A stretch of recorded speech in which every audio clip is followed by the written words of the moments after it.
Hey guys, I'm Dr. Jason Barker with the Natural Athletes Clinic. So I just got done reading a CDC report on all the things we can do to protect ourselves against COVID-19. However, there's something very big missing from this conversation, and that is, how do we support our immune system so that if we do catch this, we only experience mild to moderate symptoms rather than severe symptoms and wind up in the hospital on a ventilator. Okay, so I'm going to preface this video first by telling you I'm not an expert in COVID-19, and none of the things I'm going to tell you about have been studied in relation to COVID-19. However, they have been studied in great detail in how they can support immune function and how they can fight against viruses. So we're going to take some of that information and extrapolate it and use it, because why not? It's better than doing nothing. So first order of business is sleep.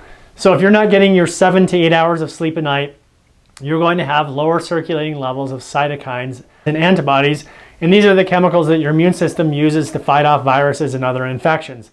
Additionally, if you're not sleeping enough, you're going to have higher levels of cortisol, which suppresses lymphocyte function. So lymphocytes are your white blood cells. So again, if you're not sleeping enough, that's a 1-2 punch for lowered immunity. Now, there's some interesting research coming up with COVID-19 in relation to children doing better than adults, and it's hypothesized that they do because they have higher levels of melatonin than do adults. Now, melatonin is of course known as a sleep hormone. It also has very potent antiviral effects, and it's a powerful antioxidant, and it's also anti-inflammatory. So this doesn't mean you need to go out and gobble a ton of melatonin. Maybe taking 2 or 3 milligrams a night will approximate the levels that children do. And of course, that's very important if you're not sleeping, and or if you're concerned about getting sick right now, taking it won't hurt. It's a good idea. Next order of business is exercise. So we know that sedentary people can experience about 50% more respiratory infections than do people who exercise moderately every week. Now, moderate exercise is about 30 to 45 minutes a day, about 2 to 3 hours a week. On the other end of that spectrum are people who exercise a lot, 5, 6, 7, 8 hours, endurance athletes. I'm talking to you. Those folks experience more infections, about the same amount as do sedentary people. So you need to make sure that you tone your exercise down right now. Make sure you're getting some, but don't overdo it. Now, this kind of leads me into what we have studied before and mentioned before, is the open window theory. So when they looked at marathon runners, they found out that they were more susceptible to getting sick for a day or two after their race. Now, that led to the open window theory of the immune system. Same thing can be said of when we intake too much sugar. So there's some studies going around with sugar right now that say if you have about 75 grams of sugar, your immune function, those lymphocytes, are depressed for about 4 to 5 hours after you consume that. Now, 75 grams of sugar is a lot.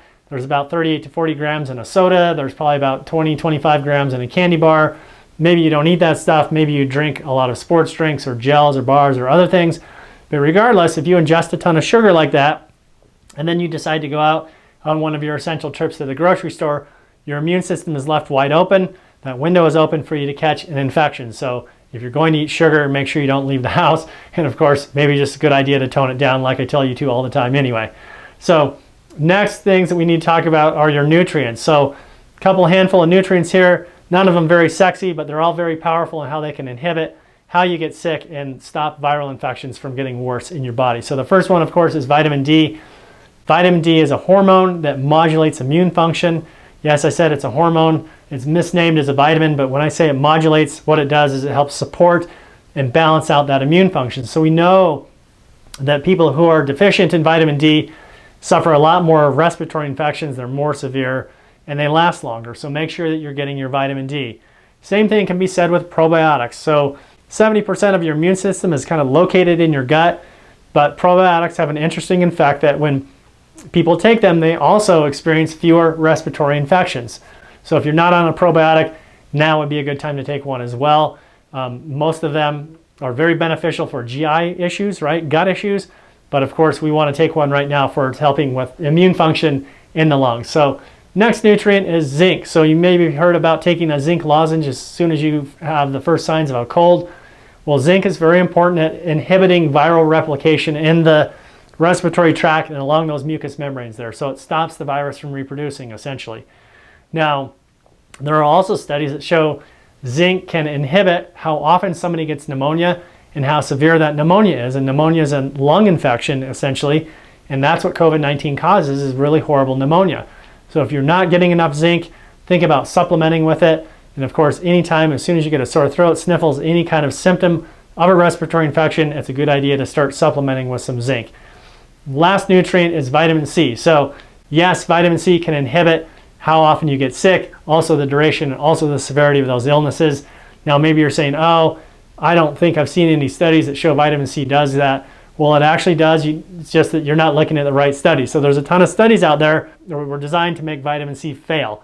Okay, these studies use things like a couple 100 milligrams of vitamin C throughout the day, and they'll say, oh, it doesn't do anything for stopping those colds or those other infections. Well, of course not, because that's a minuscule dose. I'm talking about using vitamin C on the level of several grams per day. So that's another one to consider.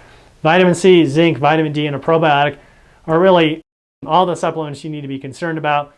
Limiting your exercise, or maybe getting some exercise, limiting your sugar intake, and of course making sure you're getting enough sleep.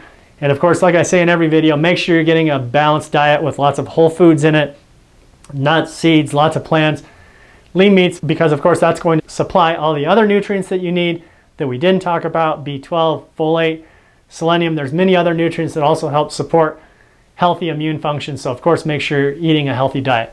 Okay, I hope you got something out of this video. If you did enjoy it, please give it a like. Please, of course, share this with your friends who need to have more information about how they can support their immune system during these days.